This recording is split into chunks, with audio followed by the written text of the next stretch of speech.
Pues cuando me digan los escuderos. Ah, venga.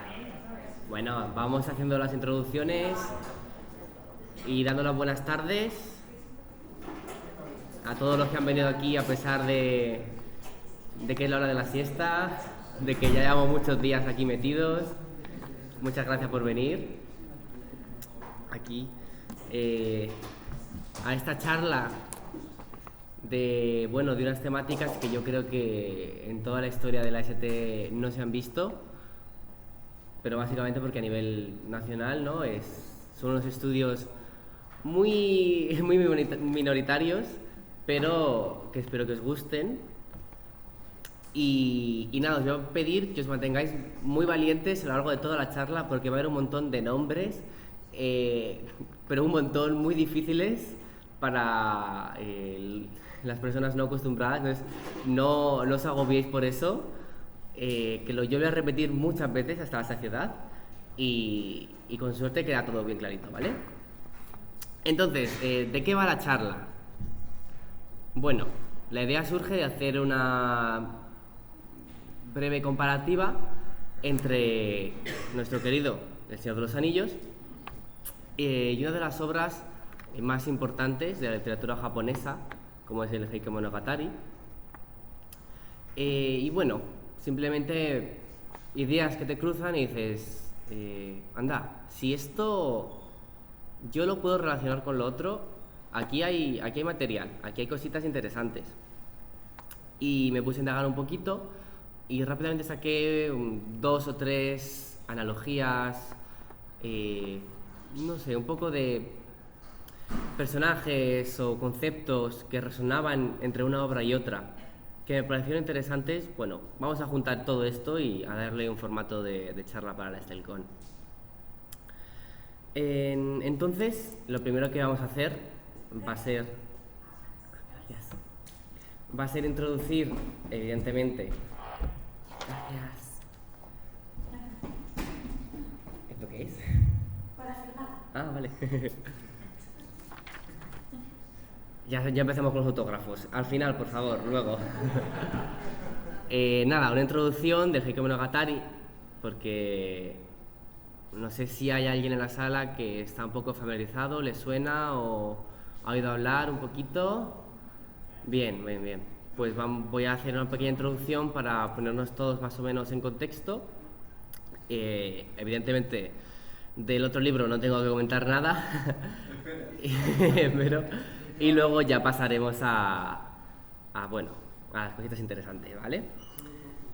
Para empezar, he decidido poner una cita de otro gran maestro de la literatura, como es Terry Pratchett, que dijo en una ocasión: J.R. Tolkien se ha convertido en una especie de montaña, apareciendo en toda la fantasía subsecuente, del mismo modo que el monte Fuji aparece tan a menudo en las estampas japonesas. A veces es grande y cercano, a veces es una forma en el horizonte, a veces ni aparece, lo que indica que el artista o bien ha tomado una decisión deliberada contra la montaña, lo cual es interesante por sí mismo, o bien está, de hecho, de pie sobre el monte Fuji. Para poneros ahí un poco ya en situación, vamos a ver qué es esto de Heike Monogatari. ¿Qué me quiere contar Beleg? Este nombre que no sé ni decirlo casi. Pues muy bien, el Heike Monogatari es una obra que data del siglo XIII, ¿vale? Y como anécdota, nos van a acompañar durante toda esta presentación unos personajes muy cookies. Aquí veis a uno de ellos, ¿vale? Van a ser una rana y una liebre que vienen de un emaki, un rollo con ilustraciones de la misma época, que se llama Choujuu-giga, en el que se usaban a estos animales para satirizar aspectos de la sociedad. Entonces, hoy en día se han convertido en unas mascotas muy monas que van a estar durante todas las diapositivas para que os entretengáis mirándolas mientras yo os doy la chapa, ¿vale? Entonces, ¿qué sabemos de esta obra? Sabemos más o menos del siglo del que proviene. pero no hay una autoría clara. Es anónimo hasta donde sabemos. Ha habido teorías sobre un tal Yukinaga que se dice que pudo haberlo escrito, pero no hay nada en claro. Quizás sea el que recopilara, ¿no?, y lo escribiera, pero vamos a considerarlo anónimo, que es el estándar que se mantiene. ¿De qué va? ¿Cómo lo llamamos? El Heike Monogatari, que se puede traducir como el cantar o el relato de los Heike, pertenece a un género literario que se llama Monogatari. ¿Qué quiero decir con esto? Tiene algunas similitudes a géneros que trabajamos aquí en Europa, pero no podemos traducirlo fielmente. No es un Beowulf, no es un Mio Cid, aunque tenga muchas similitudes. El Monogatari es un género que, bueno, tiene muchas vertientes, pero la que nos interesa aquí es el Gunki Monogatari, que es como los relatos sobre hechos históricos o batallas, la vertiente más militar. Entonces, esta obra, que ya sabemos en qué fechas se movía y un poco cómo es el formato, se transmitía sobre todo de manera oral. A la vez también encontramos una versión escrita, pero siempre se tiene más estima la oral, porque la escrita, siendo sinceros, es un pelmazo, es muy pesada, es como muy intelectual en cierta manera, con, ¿no?, muchos términos y muchas palabras que son más complicados, ¿no?, que te requieren sentarte y estudiártelo más que leerlo, ¿no?, una especie de Joyce. En cambio, la popularidad se la llevó la versión oral, que contaba, pues, ¿no?, al ser un texto oral que es muy largo, cuenta con un montón de recursos estilísticos y narrativos que ayudan a los intérpretes a poder narrarlo. Este heike, que hoy en día tenemos la suerte de... Bueno, voy a quitar el furoshiki. Tenemos la suerte de encontrarlo en español, en una edición muy bonita. Hoy en día lo leemos en una forma de prosa, realmente, pero sigue conservando trazas de esa oralidad que la mantuvo viva durante muchos siglos. Entonces, en esta obra, además de esa oralidad, es muy importante otro aspecto, que es la poesía. En Japón, la literatura, como en muchos sitios realmente, parte de la lírica y nunca ha perdido su peso. Entonces, dentro de esta obra vamos a encontrar multitud de poemas, porque estamos hablando de un Japón en el que los comunicados, las cartas de amor, todo ese tipo de cosas se hacían en formato de poesía. Todo realmente lo importante o lo relevante tenía conexión con la poesía, entonces esta obra no iba a ser menos.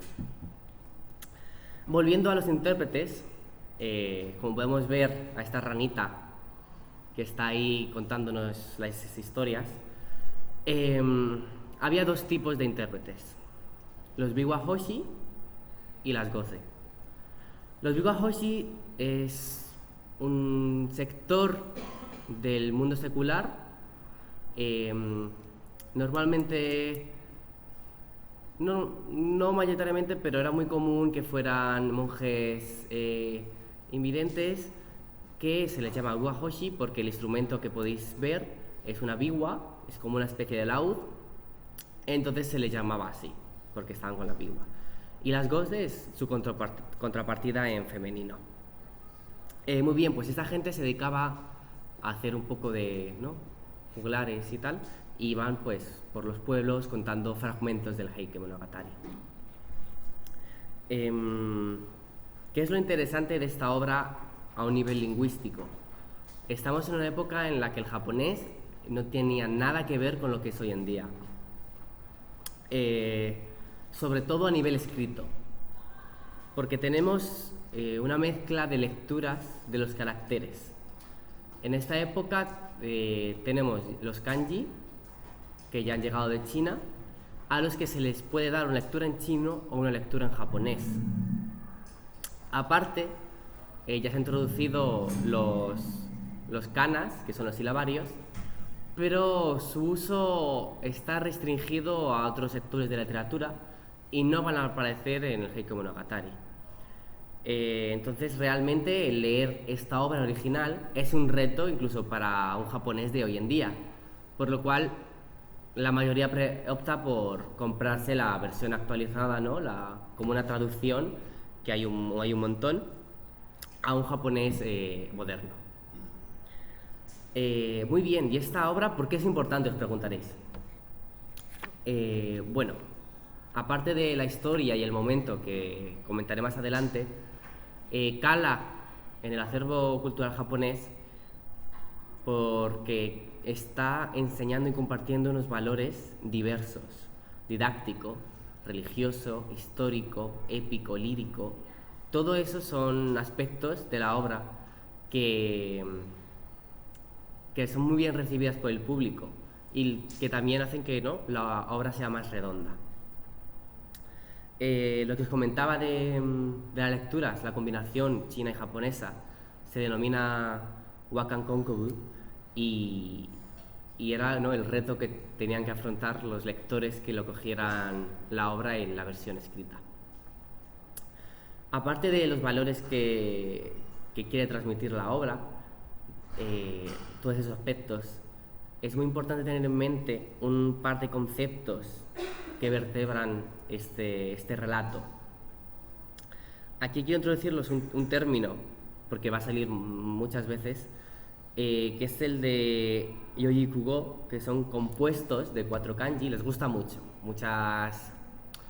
Muchos proverbios y muchos conceptos vienen en grupos de 4 kanji, y entonces tenemos aquí un par de ellos que, como os decía, vertebran la obra. El más importante quizás es el de Muyokan.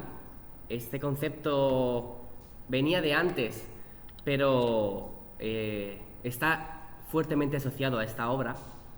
Consiste simplemente en una conciencia o un entendimiento de la impermanencia de las cosas, el ser conscientes de que nada es permanente y un poco la efemeridad de este mundo. Relacionado con esto, vamos al Inga Ojo, que sería la retribución kármica, que viene del círculo de samsara, en la que tus acciones van a tener una consecuencia, ya sea en esta vida o en la otra. Entonces es muy importante cómo actúas en esta vida, porque vas a perjudicar o beneficiar a las siguientes, y estaba esta idea de que tú, la posición que tienes ahora de plebeyo, de guerrero, de emperador, viene dada por acciones de tus vidas pasadas. Y por último, otro término muy importante es el Yosahishui, que es simplemente la decadencia inevitable de los poderosos, unido con esta impermanencia, en la que no importa el poder que creas que tengas, que al final se convierte en nada. Todo esto viene muy influido por la vertiente budista. Aquí el budismo ya lleva bastantes siglos bien asentado, y entonces en esta obra está muy, muy presente. Va a salir durante toda la presentación. Entonces, estos conceptos, como veis, son muy alegres y muy positivos, ¿a que sí? Y no serán los únicos que veamos de este estilo. Ya veis un poco el patrón que lleva la obra. Pero ¿por qué tiene estos tintes derroteros? Tenemos que remontarnos a la historia. Tanto la historia como hechos históricos, como la propia historia que nos está relatando el Heike Monogatari. ¿Qué podemos decir? ¿De dónde surge? ¿Qué nos cuenta? Esto no es un invento de 4 japoneses que se juntaron, bebían sake ahí en la hoguera y se montaron una película. Podría haberlo sido, pero no lo es.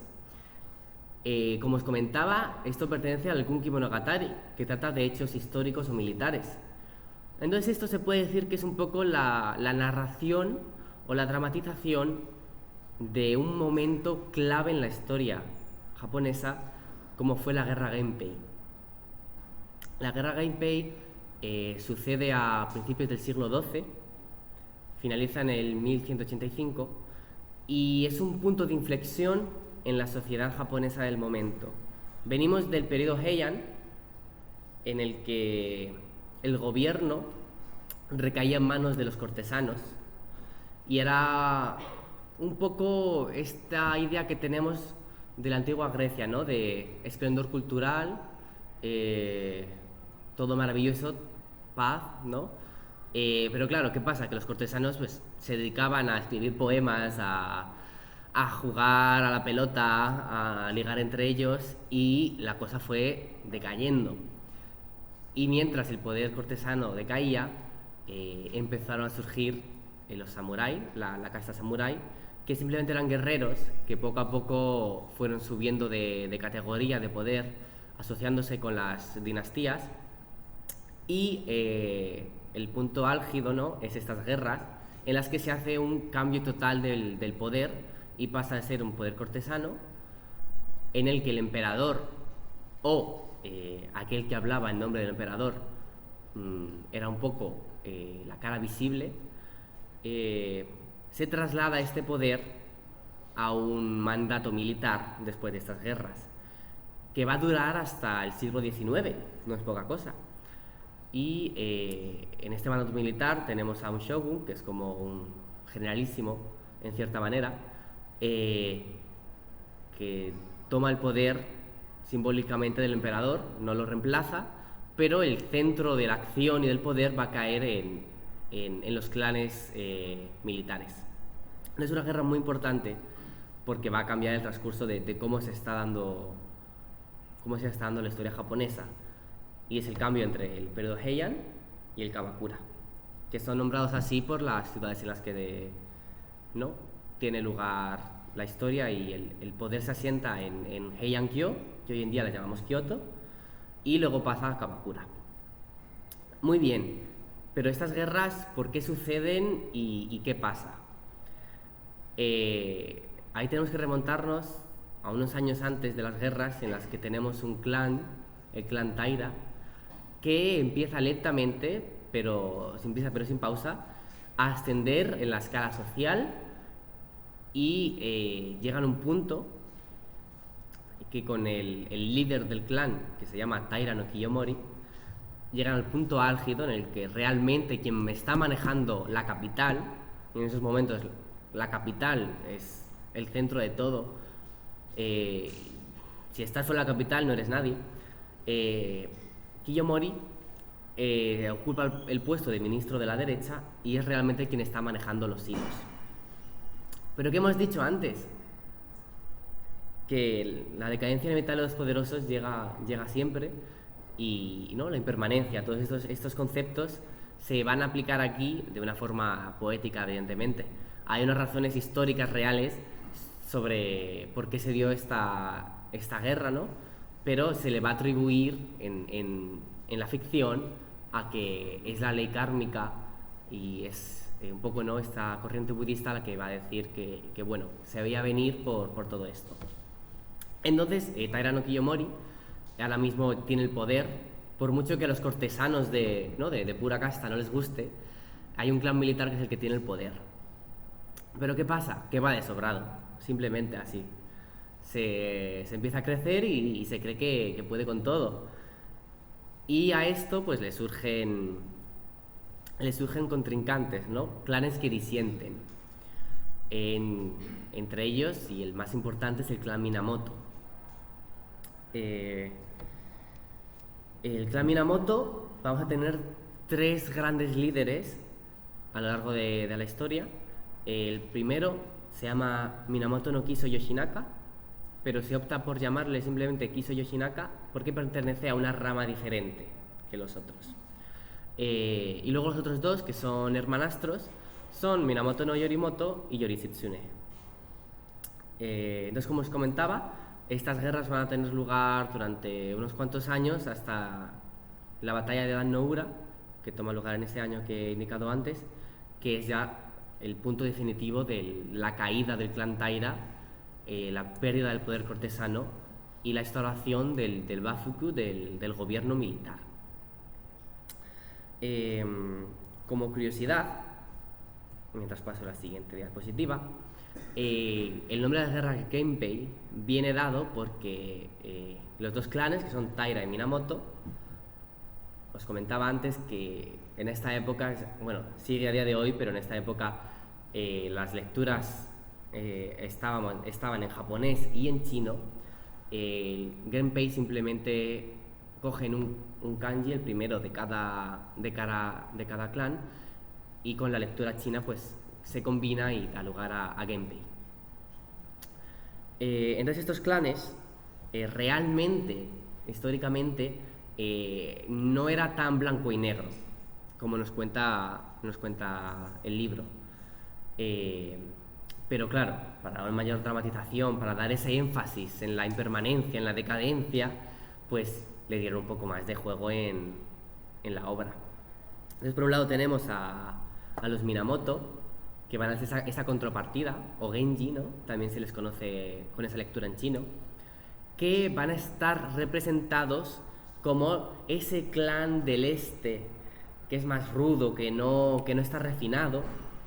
Es la imagen, ¿no?, que se les va a dar en la obra. Esto no es realmente como era, pero se va a dar esa imagen en contraposición al clan Taira o clan Heike, de ahí el nombre de la obra, es la otra lectura, que van a ser los samuráis refinados que viven en la corte, que son de la sección oeste del país. Entonces va a estar un poco esa contrapartida. En la vida real había gente del clan Taira apoyando al Minamoto y viceversa. Pero bueno, hay que ponerlo bonito, ¿no? Y como curiosidad, os he puesto los colores y el Kamon, el emblema de cada clan. El Minamoto, el color que les representa es el blanco y el Taira es el rojo. Y esto a día de hoy sigue estando presente en la cultura japonesa, como por ejemplo en la bandera. Si pensáis un poquito qué colores utiliza. Y ellos por Nochevieja, su programa, en vez de tener cachitos de... ¿cómo es? De cromo, ¿no? En vez de tener eso, tienen un programa también musical, pero en el que se enfrentan dos bandos y cada uno tiene un color, uno es el blanco y otro es el rojo.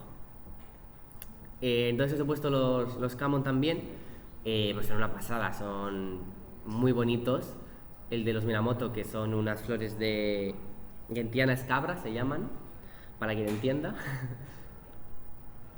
Y el del clan Taira es un tipo de mariposa, estilizado y un poco más abstraído, pero bueno, ahí están. Este es el del clan Taira, es muy bonito. Y bueno, pues ya sabemos que el Heike nos está contando unos hechos históricos a su manera de unas guerras importantes en el siglo XIII, en el que se da mucho énfasis en la caída y la decadencia de los poderosos y que todo va mal, a fin de cuentas, ¿no? Un poco ese aspecto melancólico que vamos a comentar más adelante. Aparte de los líderes que he comentado antes, hay una infinidad de personajes, un montón, pero os he resaltado unos cuantos que son más o menos relevantes para la trama o que tienen más menciones. El primero de ellos es Shigemori, que es el hijo primogénito de Kiyomori, que va a salir en una par de diapositivas porque es uno de los puntos de unión que he encontrado con el Señor de los Anillos, entonces no digo más. Lo mismo con Atsumori, va a salir más adelante, que es un joven del clan Taira. Antoku es una de las figuras más tristes de la historia porque es el niño emperador. Estamos en una época, todavía a finales de la época Heian, en la que la figura del emperador, aunque tiene poder, está controlada, bien sea a principios de la era, por un ministro, tradicionalmente el clan Fujiwara, o después, cuando pierde poder este clan a favor del Taira, por el emperador anterior, que abdica y se lo cede a su retoño, que es muy joven, como para poder hacer nada, ¿no? Entonces Antoku es el emperador con 8 años que tiene, pero realmente no es quien está controlando. Entonces es muy triste la historia de Antoku, porque en esta última batalla que hemos comentado de Dan no Ura, cuando los Taira ven que están perdiendo, Antoku, que realmente ya los Taira han llegado a un nivel de intrusismo laboral en el que han conseguido que Antoku tenga sangre de su clan, cuando ven su perdición que está llegando, la abuela del niño le coge en brazos, le hace despedirse del este hacia el santuario de Ise, en honor a Materatsu y las religiones y las creencias sintoístas, y luego el oeste para despedirse de Buda, y salta del barco y lo arrastra a las profundidades. Como veis, todo muy alegre. Os recomiendo leerla si queréis echaros unas risas. Luego tenemos a Kenri Monin, que es la madre de Antoku, que es la emperatriz consorte.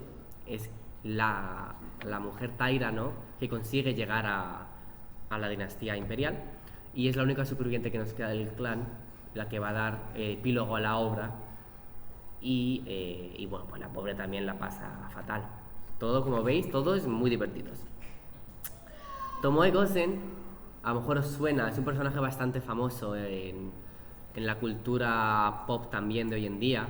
Va a salir más adelante, así que no os preocupéis, porque tiene chicha para contar. Yo, para variar, es una historia también muy triste sobre una bailarina a la que acoge el líder del clan Taira, Kiyomori, y bueno, le tiene mucha estima durante mucho tiempo, hasta que llega otra, más joven, que baila mejor, y claro, la reemplaza. Este pasaje es muy conocido porque representa muy bien lo que se quiere comentar sobre Kiyomori, sobre este personaje que se lo tiene creído, que se cree con la potestad de hacer lo que sea, ¿no? Entonces ella acaba haciéndose monja, la otra acaba también haciéndose monja, y las dos ya se quitan la vida ya de desesperación, porque ¿qué les queda en este mundo? Shunkan es un monje que conspira contra Kiyomori, pero le sale mala jugada y es desterrado. Shunkan es uno de los pocos sobrevivientes de toda esta contienda, que aparecerá luego también en más obras más adelante. Y finalmente Goshiro Kawain es el emperador que ha abdicado en Antoku, es el que realmente ve a Kiyomori como un peligro, y todo esto sutilmente, claro, no puede tomar ninguna acción, pero va a ser un poco el impulsor de tanto la conspiración que hace Shunkan, como luego apoyar al clan Minamoto un poco en las sombras.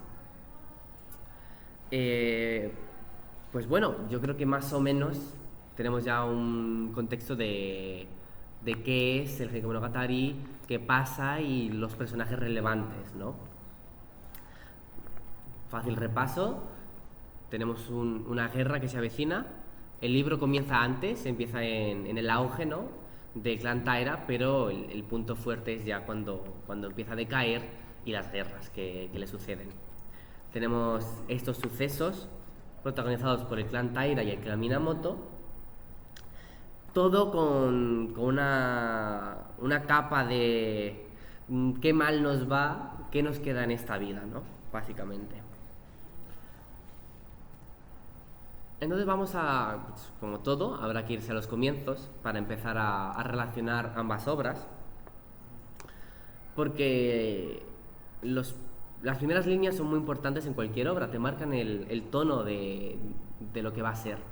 En este caso he decidido empezar un poco diferente, y aunque vaya sobre el Señor de los Anillos, realmente el inicio que todos tenemos en mente es el del Hobbit,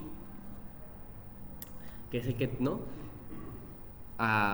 todos recordamos con especial cariño y el que ha supuesto, bueno, pues un inicio muy, muy reconocido dentro de la literatura universal.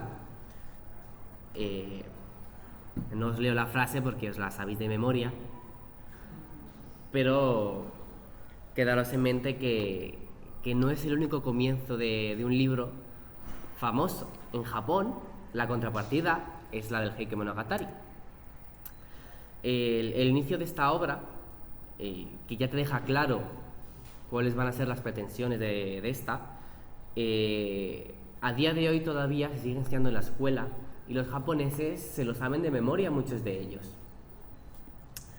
Entonces os lo voy a leer en japonés mientras lo leéis en español, porque como comentaba antes, es una obra fundamentalmente oral y la musicalidad juega un papel muy importante.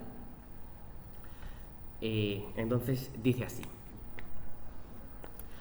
Gion soya no kane no koe, sogyo mujou no hikiari, sara soju no hana no iro, soya hisui no kotowari o arawasu, ogoreru hito mo hisakarasu, tada haru no you no yume no gotoshi, takekimono mo tsui ni wa horobinu, hotoe ni kase no mae no chiri no onaji. Como habéis leído mientras yo intentaba declamar como un bigahoshi, ya desde el principio te deja claro que las cosas van mal, que lo importante es la caducidad de las cosas y esta ley budista sobre que todo es fugaz y nada permanece. Otra vez, haciendo referencia al Mujokan, al Yosa Hisui, todos estos términos que aparecen a lo largo de toda la obra. Bien, pues una vez visto los comienzos y esta conexión, ¿no? Son comienzos que ya te están diciendo el tono de la obra, qué va a pasar en cierta manera y qué te puedes esperar de ellos. Vamos a ver un poco el ambiente que encontramos en ambas obras, qué puntos en común he encontrado. Bueno, claramente el corte crepuscular que todos conocemos del Señor de los Anillos, que viene dado por esa tercera edad en la que hay reminiscencias, ¿no? de tiempos pasados, los días antiguos, en los que los elfos, bueno, se pegaban a once con los Balrog. Aragorn nos canta, ¿no? sobre Ben y Lúthien y ¡ay! ¡Qué grandes momentos fueron estos! Y no, la marcha de los Ents también, este momento de ya la última intentona, ¿no? Cuando ya todo está en declive, la época de los elfos está pasando y no, se acerca una nueva edad que es un cambio y para algunos pues es un poco una pérdida. Esto, como os podéis imaginar, en el Heike Monogatari, con estos conceptos que hemos introducido, pues se van reforzados por otros dos más.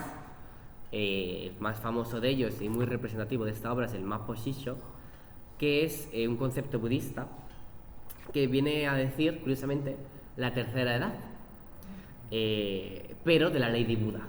Quiere decir, en el budismo hay tres edades. La primera es en la que vive Buda, la segunda en la que los discípulos de Buda difunden su palabra, y la tercera es Mappo Shisho, en la que se dice que la ley de Buda se pierde. No es un fin del mundo, no hay una catástrofe, no se llevan las manos a la cabeza tan exageradamente, pero es un poco esa sensación de vamos hacia una época en la que no hay orden, no hay ley, no hay budismo. ¿Qué nos queda, no? ¿Qué nos ampara el futuro? Y por supuesto, en relación al Mujokan, siempre tenemos, ¿no? este concepto tan conocido en Occidente, que es el Mono no Aware, que viene de otra obra muy importante, el Genji Monogatari, y es un poco la conciencia sobre igual el paso del tiempo y aprovechar para apreciar la belleza efímera que nos ofrece este mundo, ¿no? Siendo conscientes de que va a durar poco. Entonces es un poco ese toque melancólico que encontramos, pues eso, por un lado en los elfos partiendo los puertos grises, los Ents que están en las últimas casi, ¿no? Y en el otro lado, pues, ¿qué nos queda con estas guerras que han empezado? ¿Dónde ha quedado los grandes cortesanos que eran honrados y seguían la ley de Buda? Por supuesto, a todo esto tenemos que sumarle el tema de la naturaleza, que en Tolkien es muy importante, y realmente en la literatura japonesa en su totalidad es muchísimo más. Está presente desde el comienzo en la poesía que hemos nombrado, por ejemplo, hay un recurso estilístico que son las kigo, o palabras estacionales, que están en todos los poemas que podéis encontrar más o menos hasta tiempos modernos. Entonces la naturaleza siempre va a jugar un papel muy importante, y en esta obra no es menos. Por eso os comentaba que no podemos clasificarlo como un cantar o una obra épica a secas, porque encontramos muchos poemas, muchos pasajes de distintos personajes, de bailarinas, de monjes, de todo. Y vamos a encontrar muchas referencias a la naturaleza. Entonces es una obra que tiene muchos aspectos que hacen difícil catalogarlo con un término literario aquí de Europa. Pues muy bien, viendo los inicios, viendo el ambiente, vamos a pasar a ver a los personajes y qué relación podemos encontrar con los que nos introduce Tolkien en El Señor de los Anillos. Ahora sí, vamos a hablar de Tomoe Gosen y de quién es ella y qué relación puede tener con Éowyn. Ella se nos presenta como un personaje secundario al servicio de Kiso Yoshinaka, que es uno de los líderes del clan Minamoto, que va a tener un arco argumental en menor dimensión, pero muy parecido a Kiyomori, porque él también va a llegar al poder. Él va a ser el que tenga las primeras victorias sobre el clan Taira y se va a sentar en la capital, pero el poder corrompe, o al menos eso nos cuenta la versión, ¿no?, ficticia del Heike Monogatari, y pues, ¿no?, en toda esta ley kármica va a caer en desgracia y va a ser despachado por propios miembros del clan Minamoto, especialmente por Yoshitsune, que va a ser la siguiente estrella del show. Entonces Tomoe Gosen es una de las pocas Onnabushi, mujeres guerreras, que aparecen nombradas en la obra, y está al servicio de este general, que además se los presenta, como es un Minamoto, como un hombre muy rudo, muy vasto, que no conoce, ¿no?, las costumbres de la corte, y que cuando llega pues es un patán y que a nadie le va a caer bien. Pues os voy a leer la descripción que se nos hace de Tomoe Gosen, que dice así: esta mujer era de extremada hermosura, blanquísima tez y larga cabellera, además de ser una guerrera valiente, consumada amazona y capaz de manejar un arco de gran potencia. Tanto en combates de caballería como de infantería, destacaba como un guerrero igual a 1000. Con un sable en la mano, podía enfrentarse a cualquiera de los demonios o de los dioses, y con su caballo, que era bronco, podía descender por los riscos más escarpados.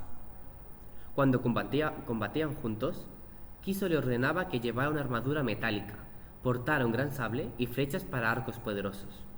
Fueron muchas las batallas en las que esta amazona se había cubierto de gloria. Es un poco formaba un poco parte de la guardia personal o del círculo íntimo de Kiso, pero desgraciadamente, y como se ve venir, no va a tener un final no muy malo, pero tampoco muy bueno, porque en la batalla final de Kiso, en la que está ya acorralado, está en las últimas y tiene 3-4 guerreros, Tomoe, que está a su lado, se va a ver apartada, porque Kiso le va a decir que es una deshonra para él morir junto a una mujer. Así que a Tomoe no le queda otra que obedecer a su señor y retirarse. Entonces ella no muere en esta batalla, pero se la es negada, ¿no?, ese honor de morir junto a su señor. Se nos cuenta que mientras huye, mata pues, a un general importante del otro clan y huye a las provincias del este. La historia de Tomoe, a partir de aquí, hay 1000 versiones de lo que pasó, de lo que pudo haber sido, y por eso es un personaje muy popular además.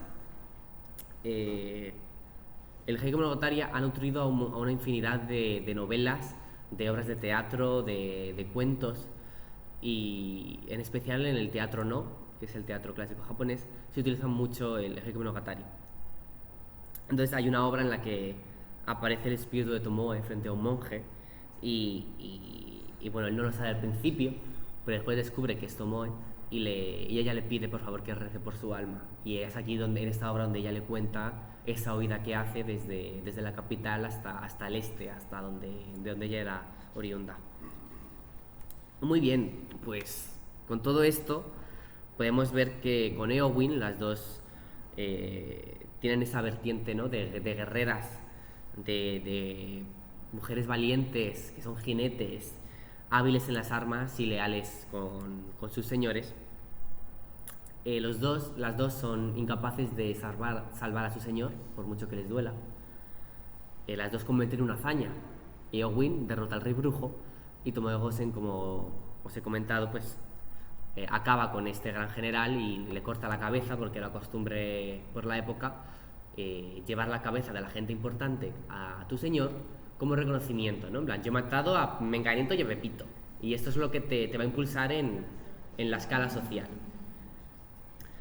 Pero Eowyn sí va a tener pues un final que podemos tachar de feliz. Ella vive, para empezar, y bueno, no se le acaba un poco el lado guerrero, pero está casada y ya no tiene esa perturbación que tenía, ¿no?, al principio de cuando aparece. En cambio Tomoe pues no va a tener nada parecido. Entonces ya podemos ver que, aunque hay con un poco de paralelismos entre ambas mujeres, va a ser un poco la tónica de esta charla. Los personajes de Heike Monogatari van a acabar peor en términos generales. Muy bien, pues no es el único personaje que tiene resonancias en El Señor de los Anillos. Antes hemos dicho que Kiyomori, bueno, además de tener un montón de hijos, el más importante era Shigemori, ¿no? Taira no Shigemori, que es el hijo primogénito. Con él he establecido un paralelismo con Faramir, porque ambos son hijos de hombres muy poderosos y viven un poco a la sombra de ellos.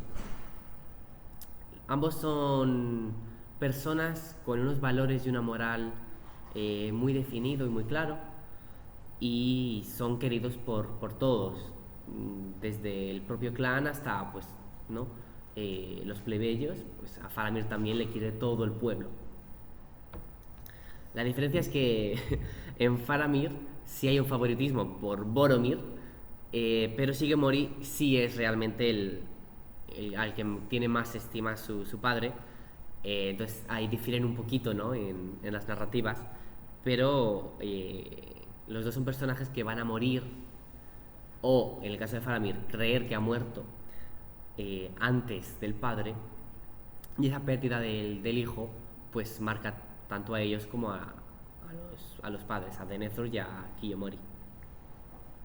Y otro punto que comparten es la piedad filial. Tanto Faramir como Shigemori se van a desvivir para cumplir, ¿no?, ese deber que tienen con sus padres, hasta que les pasa factura, ¿no? Pero es que además comparten un punto muy importante, que es una visión antibelicista. Van a dar esa perspectiva en la obra.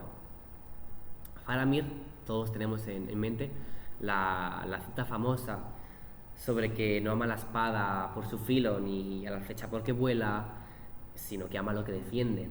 Shigemori va a ser un poco también de ese estilo. Le van a llamar Shigemori el prudente, porque él siempre va a dar el contrapunto a su padre, que es mucho más impulsivo, egoísta, ¿no? Entonces él va a ser ese contrapunto, como lo es Faramir para Denethor, ¿no? Bueno, Denethor tampoco es que quiera guerra, pero Faramir realmente toda la obra es quien más claramente está vocalizando el mensaje antibelicista. Pero ¿qué pasa? Que Shigemori sí muere de verdad eh, y enferma, simplemente enferma.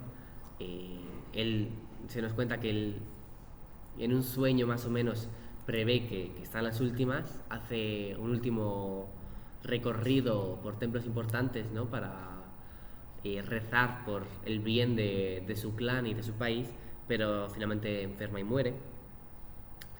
Y una vez muere,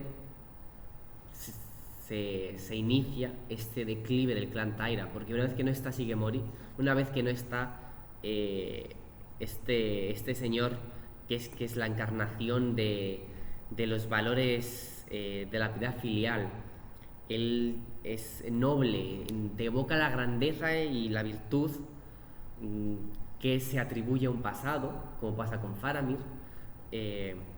Una vez que él desaparece del mapa, pues ya los Taira van hacia abajo y sin frenos. Entonces se comenta en el Heike, ¿no? Bajo la tiranía de Taira no Ason Kiyomori, el imperio se ha mantenido en paz gracias a los prudentes consejos que Shigemori daba a su padre. Pero ahora que no está, ¿qué va a pasar? Y otra cita que dice así: el corazón de los padres está conformado de tal manera que se abate incluso cuando quien los precede en la muerte es un hijo necio. ¿Qué decir entonces cuando quien los precede en la muerte es un dechado de prudencia y sabiduría como Shigemori? La pérdida para sus padres y el debilitamiento para los de su clan se expresaban en una profunda desolación. Todo el pueblo lloraba la pérdida de un ministro tan virtuoso, mientras los Heike deploraban la pérdida de un guerrero tan valiente, un espíritu recto, un corazón sincero, una elocuencia pulida, una moral intachable, una elegante maestría en las artes. Entonces esto a mí me ha resonado fuertemente con cómo se nos describe a Faramir, ¿no? Como un hombre al que los que le siguen ven en la grandeza del linaje de Númenor. Se nos dice que era un hombre de alta nobleza, semejante a la que por momentos viera en Aragorn. Menos sublime quizás, pero a la vez menos imprevisible y remota. Uno de los reyes de los hombres, nacido en una época más reciente, pero tocado por la sabiduría y la tristeza de la antigua raza. Ambos son remanentes o reminiscencias de un pasado idealizado en la que todo era correcto, todo era honesto. Esto encaja muy bien, ¿no?, con ese toque crepuscular que tienen ambas obras y que en el Heike Monogatari viene sobre todo potenciado por los conceptos budistas que hemos estado viendo. Otro concepto más, porque si no tenía bastante, tenemos otro, que es el Hogan Biki, que es la simpatía por el héroe trágico o el desamparado, que en inglés se traduce muy bien por underdog, bajo perro para los españoles, ¿no? Esa figura de ay pobrecito mío que las está pasando canutas, pero realmente es quien es el héroe. Va a venir en esta obra representado por Minamoto Yoshitsune, que es, como hemos comentado antes, ¿os acordáis?, el segundo líder del clan Minamoto en alzarse, pero que por movidas internas su hermanastro se lo va a quitar de en medio y no le va a quedar otra que huir, un poco pues desheredado de todo eso, después de haber sido realmente el artífice de la victoria en la batalla final. Bueno, no es realmente Frodo un héroe muy parecido a Kitsune, pero encarna un poco ese espíritu de un personaje que queda maltrecho, que queda dañado física y anímicamente, alguien que no las tiene consigo para ganar. La diferencia es que Yoshitsune, como personaje literario y personaje histórico, sí ha sido encumbrado, en plan, a la gente pues le gusta, en plan, ay, pobrecito, lo mal que lo ha pasado. Y hay un montón de historias, un montón de movidas sobre si huyó a la Asia continental y se cambió de nombre y se pasó a ser Genghis Khan, o sea, unas movidas muy raras que se montan los japoneses, pero no es así, pero con Frodo no es así dentro de la Tierra Media, al menos en la comarca. En la comarca todos sabéis que como él no juega un papel importante en el saneamiento, pues no es vitoreado, no es celebrado. Fuera de la comarca sí, todos le reconocen como un héroe, pero dentro de la comarca es un poco ese papel de héroe trágico que, bueno, ha quedado un poco venido a menos. Y el último punto, aquí ya cerrando, y el que a mí más me, más me conmueve, porque es uno de mis pasajes favoritos, es lo que he titulado como el reconocimiento en el otro. Estamos hablando de conceptos de decadencia, impermanencia, qué mal va todo, y hemos visto que hay toques antibelicistas que además de verse en Faramir y Shigemori, vamos a ver en otros fragmentos. En Sam tenemos un párrafo muy esclarecedor sobre la visión que tiene Tolkien de la guerra. Porque Sam está en los bosques de Ithilien, no en esta sala que se llama Ithilien, sino en la verdadera Ithilien. Y bueno, todos conocéis esta cita en la que ve a un muerto de los hombres del este y es que no puede parar de preguntarse quién es, qué hace aquí, es realmente malo, ¿por qué está peleando? O sea, no hubiera preferido quedarse en su casa, ¿no? Ese toque de humanizar al otro, ¿no? Que parece que muchas veces se pierde. Aparece también en el Heike Monogatari, en un pasaje también muy triste, que os voy a leer un pequeño fragmento para que veáis. Como introducción, estamos en una de las batallas entre los Minamoto y los Taira, y uno de los Minamoto ha conseguido apresar a uno de los generales del otro clan, y después de sujetarlo fuertemente y dejarlo inmóvil, le levantó el yelmo para cortarle la cabeza. Esta costumbre que os he dicho que servía para escalar socialmente. Pero qué sorpresa al ver que se trataba de un muchacho de apenas 16 o 17 años. Tenía el rostro suavemente maquillado y los dientes teñidos de negro a la usanza de los cortesanos. Aquí vemos el contraste, ¿no?, entre Minamoto, rudos, vastos, y los Taira, refinados, cortesanos. Era de la misma edad que su hijo. La belleza de sus facciones y la elegancia de sus gestos eran tales que Naosane vacilaba en descargar el golpe.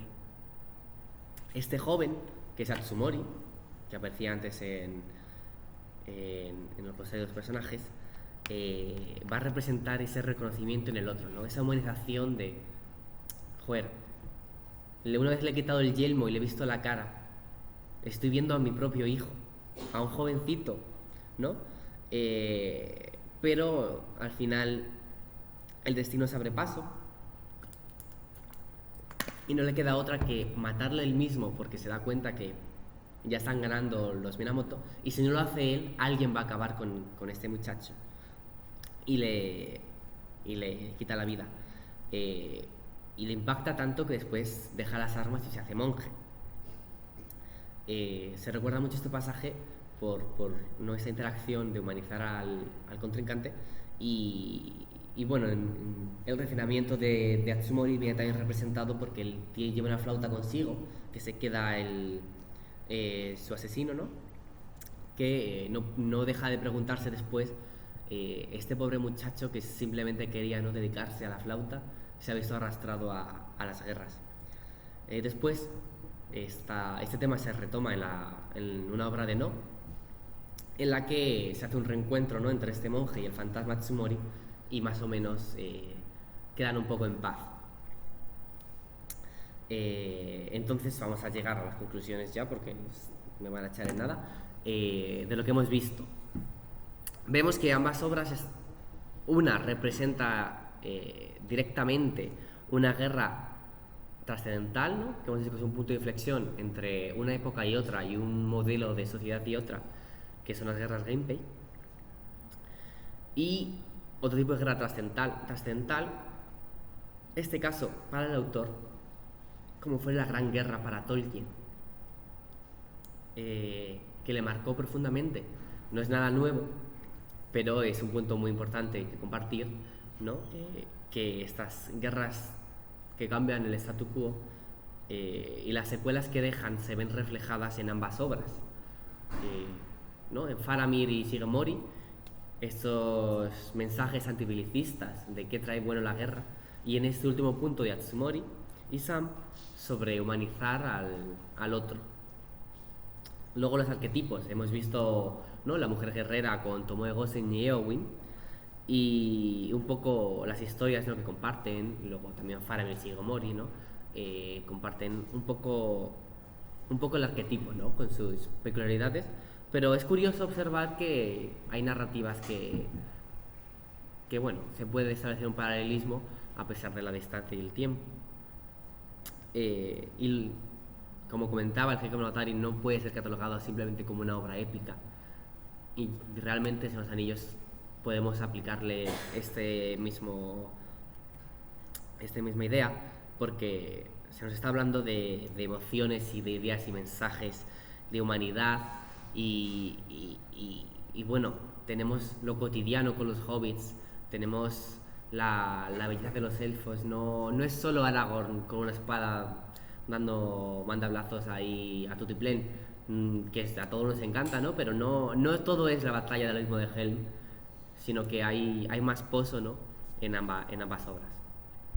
Y el punto quizás que sea en el que más difieren es en la esperanza, ¿no?, en la presencia o en la falta de ella. En la obra de Tolkien, la palabra Stel, bueno, pues todos la conocemos, y está muy unido, ¿no?, sobre todo al desarrollo de Aragorn, ¿no?, y todo esto. Entonces, Stel, que es directamente esperanza, juega un papel muy importante en la lucha contra el enemigo, y se ve dado, pues por ejemplo, como el árbol blanco, que es como el símbolo, ¿no?, de que estaba ya decayendo, que estaba sin hojas, pero renace de nuevo y nos marca un inicio. Esto no pasa en el Heike Monogatari, simplemente se nos deja con que ha llegado, ¿no?, esta decadencia, han caído los poderosos, nada permanece, y no se nos da ningún atisbo de esperanza de que vaya a suceder algo mejor. Entonces ahí es un punto que es muy interesante compararlo, porque por un lado sí se aboga, ¿no?, después de toda esta guerra, por querer ver esa esperanza, y en otro pues simplemente son más pesimistas y no les interesa. Y por supuesto ambas son obras magnas que han trascendido, ¿no?, su época, y han pasado a ser parte de la literatura universal, y han influido en Los Anillos en el ámbito de la fantasía sobre todo, y el Heike Monogatari para toda la literatura posterior que se da en Japón.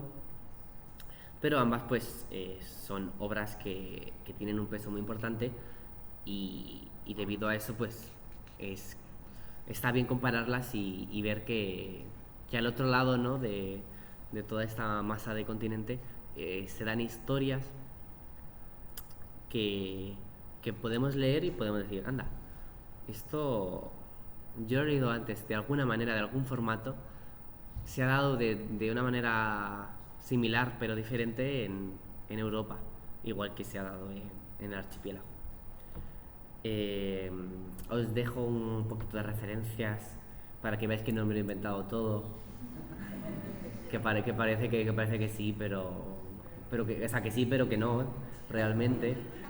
Eh, y nada, simplemente os he hecho arigatou gozaimashita. Muchas gracias por su atención. Espero no haberos dado mucha la chapa, espero que recordéis un poco de esto y que hayáis podido comprender un poco con mi explicación estos puntos que quería señalar de personajes y conceptos, ideas que he visto que se dan en ambas obras, y espero que os haya gustado y ya hemos acabado por hoy.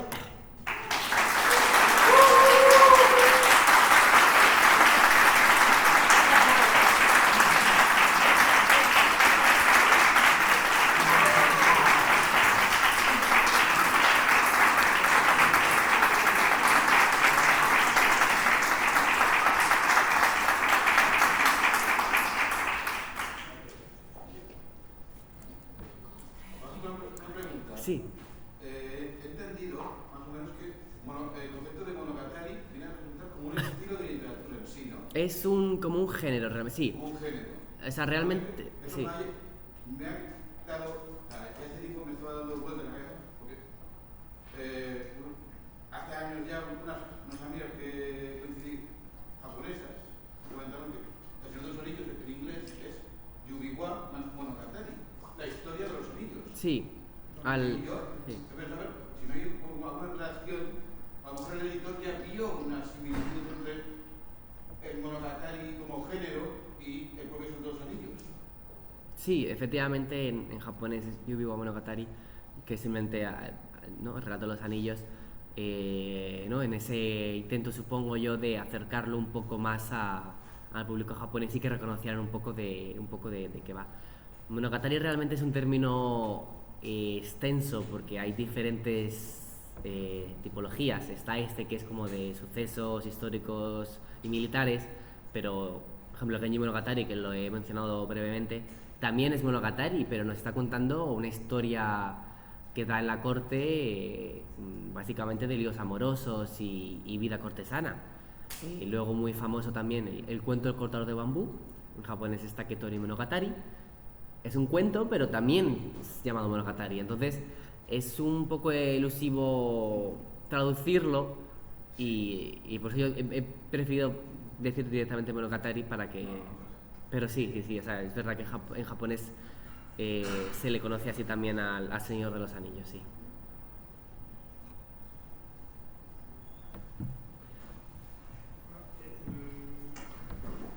Yo creo que si nos vamos un poco más allá del Señor de los Anillos, a los apéndices y al sobre todo que era la después, también deja, después de la muerte de Aragorn, ese puntito de decadencia ya en la cuarta edad y todo que se Sí. tira, que vuelve otra vez a asemejarse ya al final de Skyrim Monogatari también. Sí.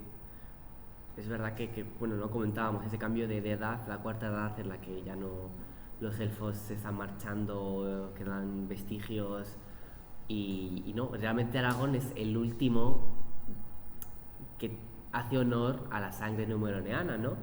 Aunque tenga descendencia, se dice que Aragorn es realmente, pues, ¿no? Como que llega de un linaje y él brilla, pero realmente se queda un poco como estrella solitaria. Es verdad que eso sucede, pero al menos en la obra que tenemos de los Anillos, sí, o sea, ese tono de, ¿no? Que evidentemente dado, yo que sé, por la catástrofe o estos conceptos que trabaja Tolkien, sí apunta un poco más a mantener esa esperanza. Y en Genji Monogatari no es así.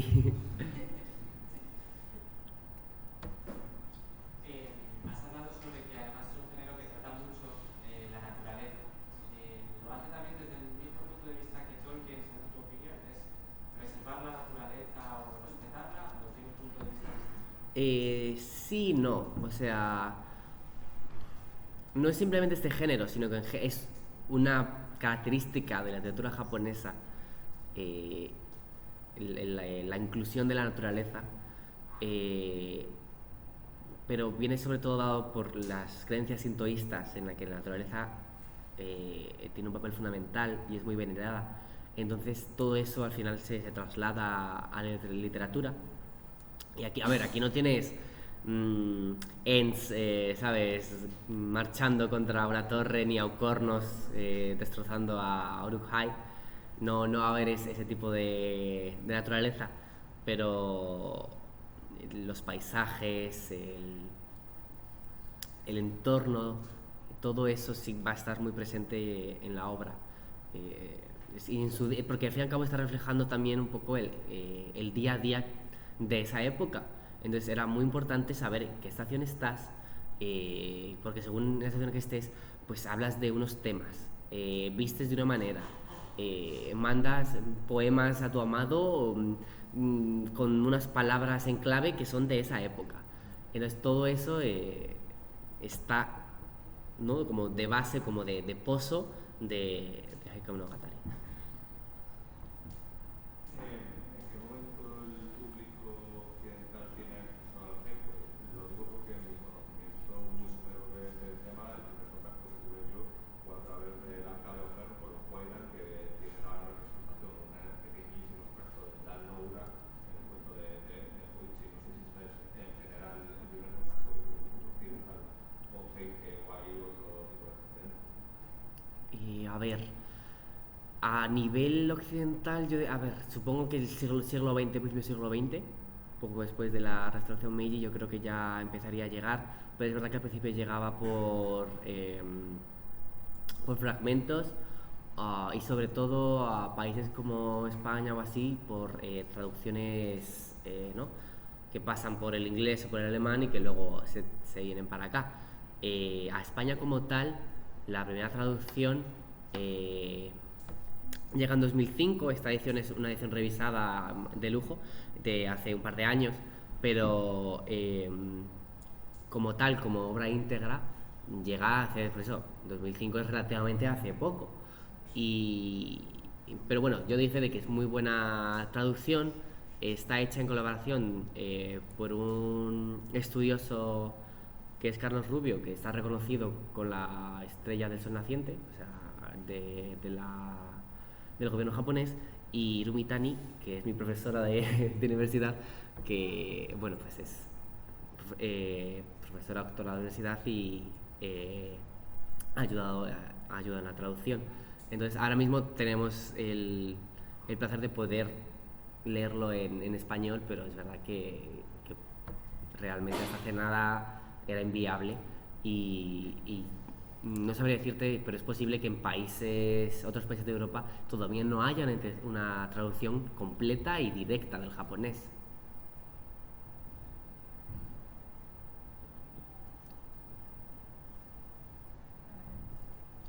Pues muy bien, pues vamos a dejarlo aquí.